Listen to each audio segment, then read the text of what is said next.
Genius for life. Coconut smoothies coming at you.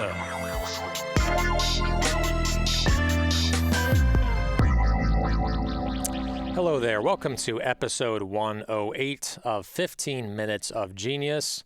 We basically bring in great entrepreneurs, we bring in investors, consultants, and one thing that we're really striving for on the show is to be more and more real. I've been inspired by other podcasts where we want to hear what's going really great, but also what are the daily struggles, what are the challenges, what are things that are just really tough emotionally to break through on being an entrepreneur. And there's plenty of moments where you really have to, you break down and then you break through. So we'll talk about that with the entrepreneurs that we bring on the show, including this gentleman that I'm about to introduce. Before I do, big plug to Mark Nicholas, Mark N at ManhattanBeachStudios.net. There he is. Beautiful eyes, beautiful shirt, beautiful editing. Those are the three B's. So awesome stuff. He is the king of the castle here. Make sure to reach out to him if you want to do your own podcast. He does photos. He does videos. He actually helped take video at my wedding, our wedding 4 years ago. So he even does, I think you do weddings now a little bit, Mark. Do you still do weddings or no? No. Okay. He's too busy for that now. The weddings, no, he has no time for weddings. All right, so our guest, Nick Naclerio, he is the founder of Mly. That's 3 M's, L-Y. A little bit about the company here on LinkedIn. Mly is on a mission to take food to new heights with clean, purposeful, and functional ingredients, founded on the idea that purposeful food is essential for our overall well-being. Mly uses innovative ingredients like monk fruit and tiger nut flour to make delicious cookies that are organic, gluten-free, keto, and paleo-friendly. That's huge. Mly boosts few sugars versus their competitors, 5 to 6 grams of pre-biotic fiber. For digestive health, only 4 grams of net carbs per serving.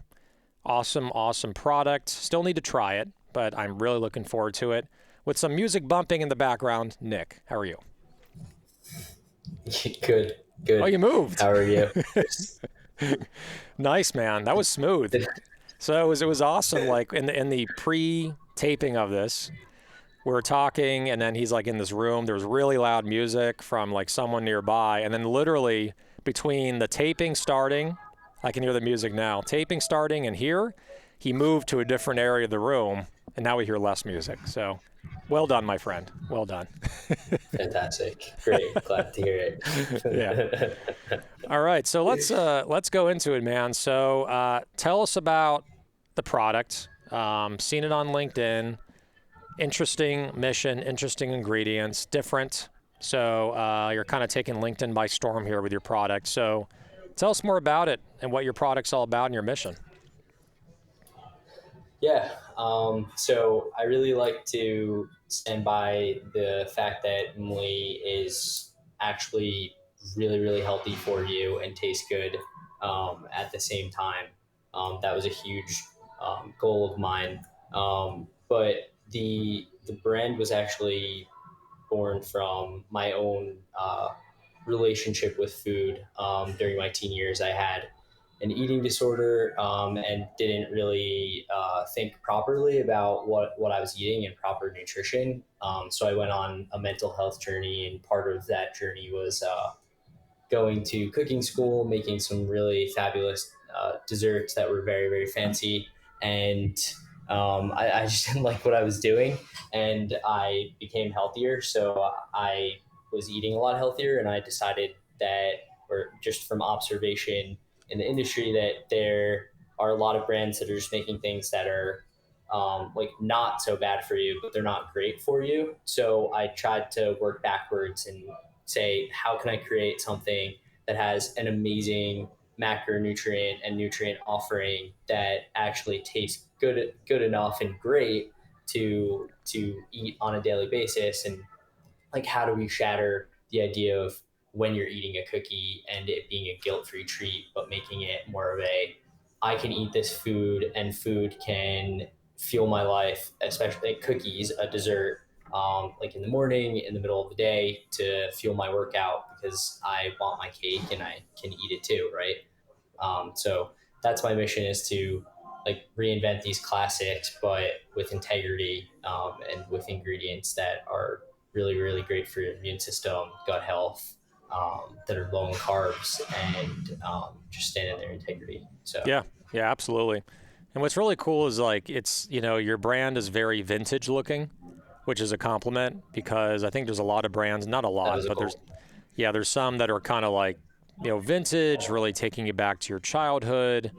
And I think you really nailed that in your branding. The colors, the packaging, the look of it, the font, the picture kind of reminds you of like Yes. what you grew up on. A great product, or no, well, not a great product, but growing up on cookies that were really not great, like a Chips Ahoy, I think are pretty much crap. Yeah, And then, but putting a spin for on it sure. where it's a lot healthier. So, do you have any, you know, I love to talk about the long term vision, right? So, with Emily, you have cookies. Do you want to eventually expand out to other product lines that also fit within your mission? Like, what's your plan there? Yeah, we've actually been thinking about this. I've been thinking about this with our team, and I think there are so many amazing snacks that we used to eat. Like I don't really want to go too deep into it, No, no, but don't. like If you tell us, yeah, like, I'll be the first one to steal it, man. just so I'm just kidding. Yeah. like I mean, no, like our favorite things, like I mean, I haven't started doing anything yet, but like Twinkies, or like the little Debbie Right. brownies with the frosting on top of it, or like muffins with filling in it, or just Mm-hmm. like fun things that are really, really good. They're playful, but they can also have they can offer like a function to your body, right? Like, why can't these things feed your brain and not spike your blood sugar, and basically make your stomach feel like it's caving into itself like the next morning after you eat it, right? Like, why can't you just eat that and feel really good? So that, I mean, that's my goal with whatever we create next, for sure, is to create things that just taste amazing and sort of blow people's minds as much Yeah. as I can. Yeah, for sure. I think that's a really good business model, man. Where, one of my friends told me that it's good to have an evolution, not a revolution, right? With items and products, and also Yes, one yes, degree of weirdness, right? Not two, not three. You don't want to go too far.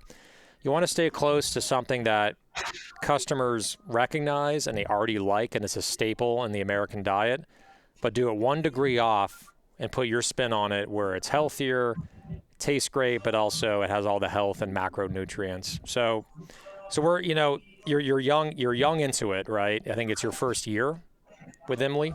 yeah. Almost 6 months in business now. Six Yeah, months. I think you're probably, I mean, yeah. barring anyone who's like, I think there's one dude we had on here, Ari Tolan, that was pre-revenue with his nut milk machine. He was on Shark Tank. I don't know if you ever met him Okay. or talked to him, but besides that guy, I think you're probably the youngest brand to be on here where literally you just started. It's like you just gave birth to this, 6 months ago. You're just getting in the stores. You're in a few stores here, more dominant, I'm sure, in New York. Tell us about, and we talked about Yeah, this offline, just the struggles, man. The struggles with it's just really freaking hard starting a business, yeah. bootstrapping, money's tight, can't pay ourselves what we really deserve. So tell me more and tell us more about what's been your experience so far and just getting this started. Yeah, I think a big thing is it really takes time to build something, and you can't skip steps. So as much as you have a really amazing product, like, you can't skip steps to get to the next level properly, right? So we can't jump in with distributors until we have an advantage in some other way. So we had to start with 65 stores, independent naturals. Now at least 20% of them are more notable stores, and we've gotten some other wins like Foxtrot, and we're launching on Amazon. But it's like slowly opening doors up, and you have to inch your way to get something big, um, to be able to actually start moving, at a speed that makes you profitable too. So that has been a big thing. We're just short staffed right now too. So as much as I, want to do sales 3 or 4 days a week, I can't be everyone. We're working on making sure that we can produce enough, and It's a lot. It's definitely a lot. Um, but I think just keeping the focus on working with the right people and penetrating the right way, but going slowly and being patient with the process is really important. Yeah, there's always a temptation as a brand at your level to try to get like, Walmart, 1,000 locations. Of course, their Yeah, cookies, they'll do great in Walmart, they'll do great in Target.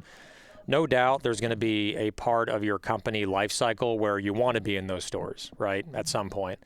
But for right now, there's not enough brand awareness for your product, so you're sticking yeah, to accounts where people can come in, buy it, and they recognize the value. So it's good that you're taking it a little on the slower side and doing it right. I did want to ask you, because we talked about it a little bit, before this interview, before this taping, yeah, that it's been, the hardships. I really like people to open up. There's a lot of vulnerability with starting a company, with how difficult it is. I've been there. I'm kind of still there.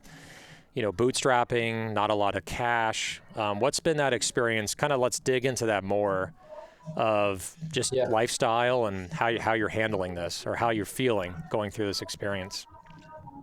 Yeah, I mean, it's a lot of brain work. It's a lot of physical. It was a lot of physical work in the beginning because we were producing ourselves. I mean, we're working like 7 days a week, and like everything is unstable. So it's not that it's unstable. Not sales aren't unstable, but for me, I'm getting paid below market rate salary, obviously, which makes sense. But I've been bouncing around between my family's house, and what's the most frustrating part is like I'm the busiest I've ever been. I work anywhere from 10 to 12 hours a day, or 8 to 12, or probably like 10 to 12 hours a day. And then even when I'm not working, I need a level of peace to be able to think about the next day.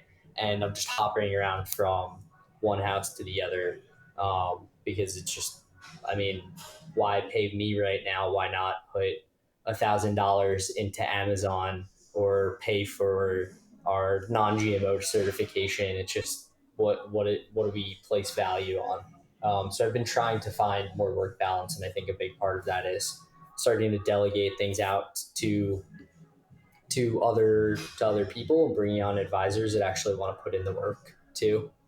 So struggles, but I guess I'm naturally going towards the eventual resolution. I'll Yeah, let you know when I get there. for sure. Yeah. I mean, you'll get there, man. It's just all it is hard work and being in the right place at the right time with the right product and brand.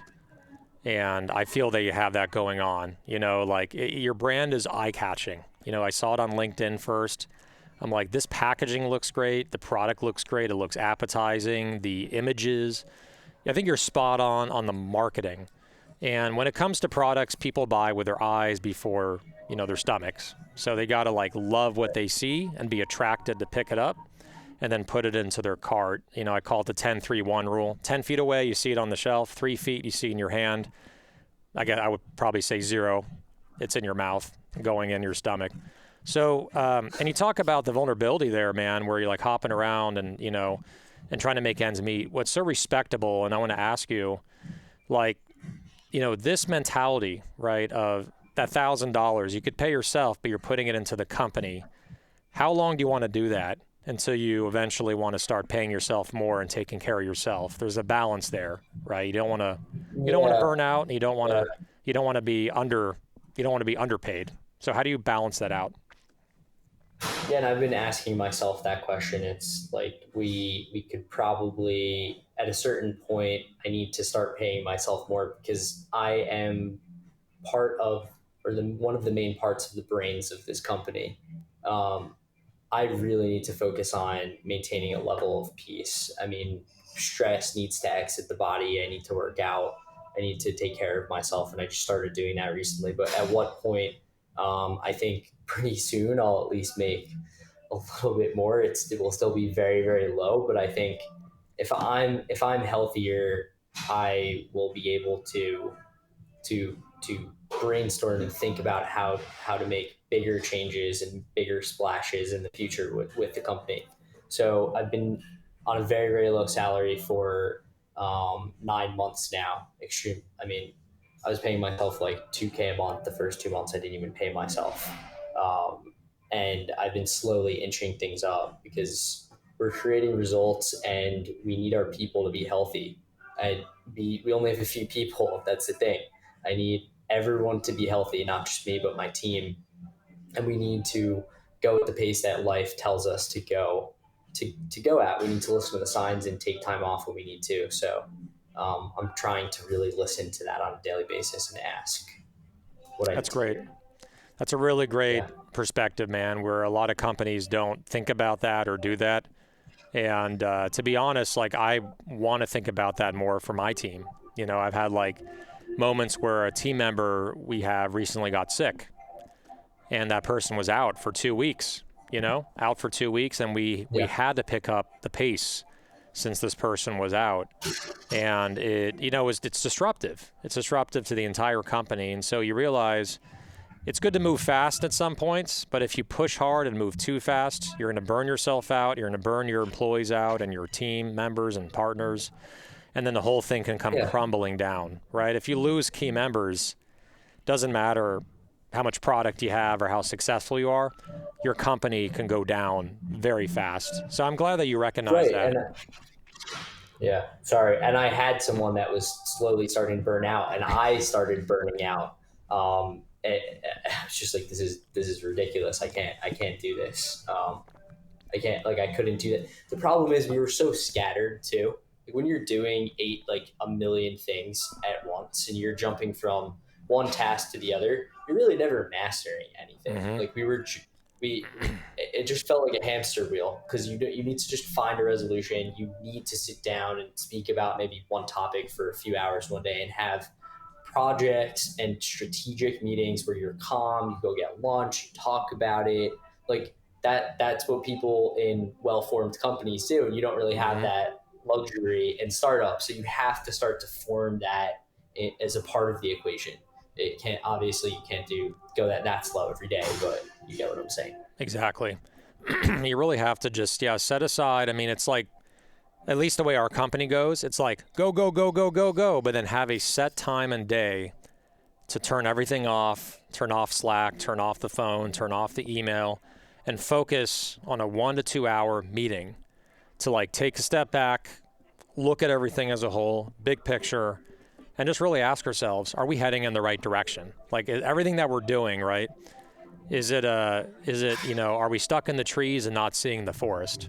And that's the big question that every company needs to ask themselves, even if they don't have the bandwidth to hire 10 people or 20 people and delegate, is taking that time to take a step back and look at the big picture. So I like that strategy. We encourage other entrepreneurs on the show that are watching or listening to do the same thing. And that's really the big purpose of the show, is to bring on guests like yourself, not only to talk about your product, but to talk about what's working for you or not working. And then people learn from that, right? So Yeah, it's good for stuff. sure.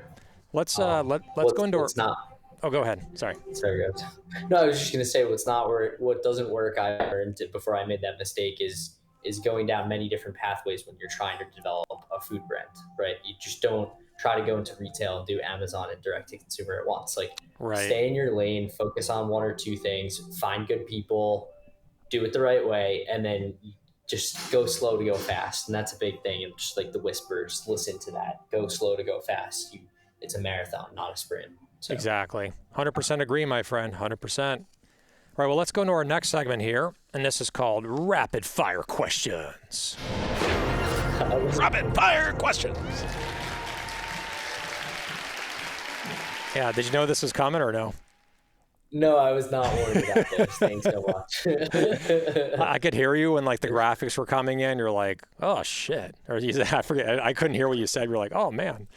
Like a surprise. I was not warned. This is a big part of the show. There's a lot of surprises that, you don't see coming. It's like a ninja, just boom, like come right at you. So getting some, talk about slow to go fast. This is fast, rapid fire questions. So we're gonna ask you a bunch of questions, answer the first thing that comes to your mind. You ready, Nick? Yes. Okay. You're like, yes. Scaring me. No worries. These are good questions, and you will like it. Actually, I'm going to look up, because I have the old sheet here, Give me a second. This is on the fly, going into my phone. Rapid fire questions number 2, because the one I have in front of me is the older one. Here we go. All right, now I have it.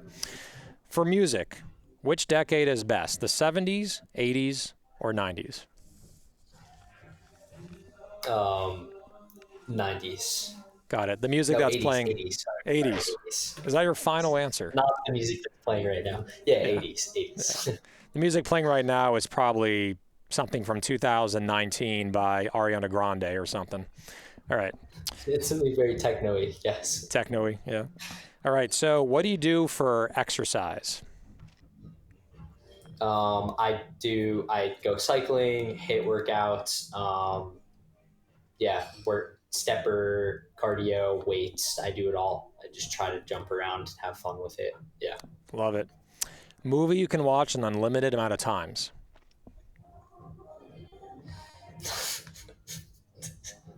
Titanic. I don't know why. It's a very sad movie. My sister's middle name is because of that movie, and that's because of me. So. Oh, your Yeah. sister's middle name is it Rose, like the main character? Rose. Yeah. Rose. Yeah. Okay. Yeah. Got it. I'm glad her middle name's not Titanic. That wouldn't be setting a good tone. So. So, can you imagine, like in school, you're going down, Titanic? No, I'm just kidding. All right, bad joke. So, and by the way, they just popped up on Netflix yesterday, Titanic. So there we go. Chocolate or vanilla for the cookies? Chocolate. Favorite country to travel to? Italy. Favorite Star Wars character?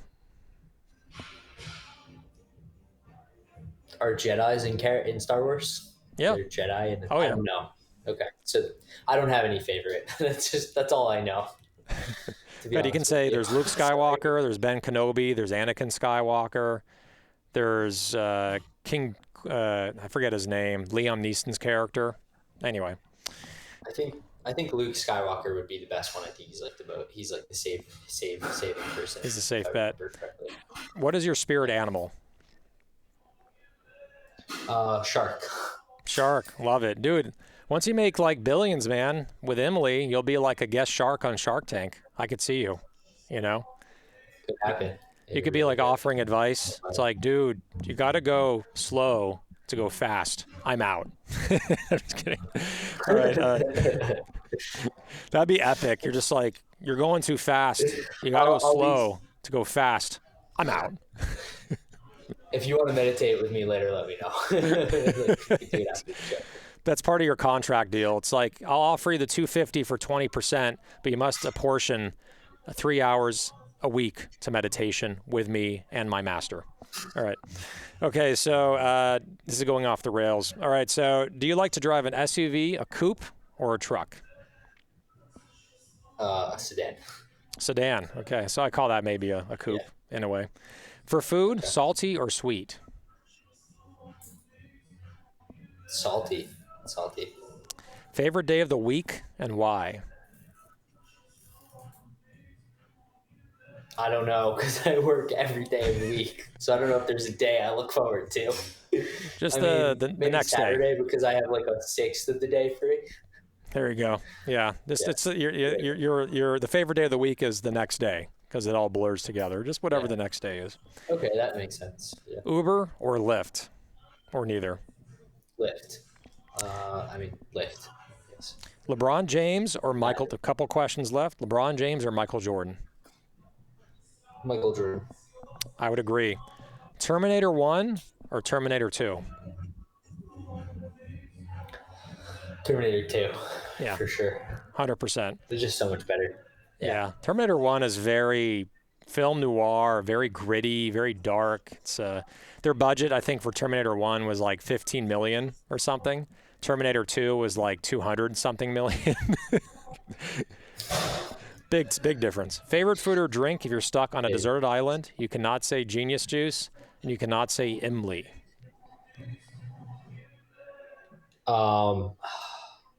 Young coconut water, I would say. Nice, man. And actually, that's realistic. Or like an actual, because it grows from the trees. If right? Yeah, for sure. Cool, man. All right, so that is rapid fire questions with Nick Naclerio. He's the founder, founder of Imly, and you can go to his website, which is eatimly with 3 M's, ly.com, right? Yep. Okay, Exactly. awesome. We'll put it in the comments. Is there any kind of special deal you want to offer the viewers at all? 20% off, 30, 80% off, 10% off? Yeah, we'll do 25% off. But you can create the name. I'll Shoot call it the name. I'll just call it, I'll just call it podcast 25, on the podcast, hear it here. Wait, hold. I have a better idea. Genius cookies. Genius cookies. Genius cookies 25? Yes. Okay. Yeah, Genius cookies 25. You heard it here first. Genius cookies. All right. Not that we're going to go into that product line, but yeah, I'll let you guys dominate that category. We got enough work on our plate. So, all right, man. Well, that's episode 108. Nick, really great having you on. Thank you for joining us, taking the time. And yeah, man, best of luck with the venture. Hang in there. You guys are growing, doing great. Keep it going, all right? Thank you. You too. All right, thanks, man. Have a good night. All right, so that is episode 108. Big plug to Mark Nicholas, Mark N at ManhattanBeachStudios.net for all your editing desires. He's got his number there. There it is on the bottom, the 310 in the house. So yeah, thank you again for joining us. Remember, we post these interviews on Tuesdays and Fridays on LinkedIn, but it's also available on Apple Podcast and also on Spotify. So again, thank you very much. And one last thing, stay genius, my friends. Genius for life. Coconut smoothies coming at you.